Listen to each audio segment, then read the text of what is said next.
প্রিয় ভিউয়ার্স, আজকে দেখছি যুগল মাদ্রাসায় সালানা নির্ণয় অনুষ্ঠান।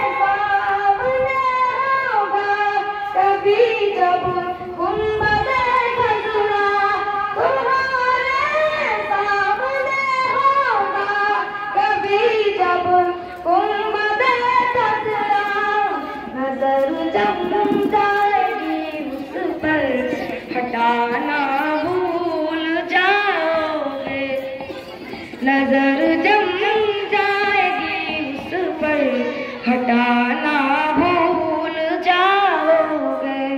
हरा गुंबद जो देखोगे जमाना भूल जाओगे।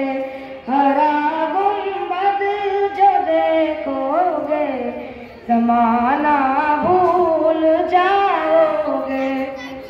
अगर देवा तो जाओगे तो आना भूल जाओगे। अस्सलामु अलैकुम व रहमतुल्लाहि। माशाअल्लाह, আমাদের কত নাতে রাসূল এর প্রতিযোগিতা শেষ হলো।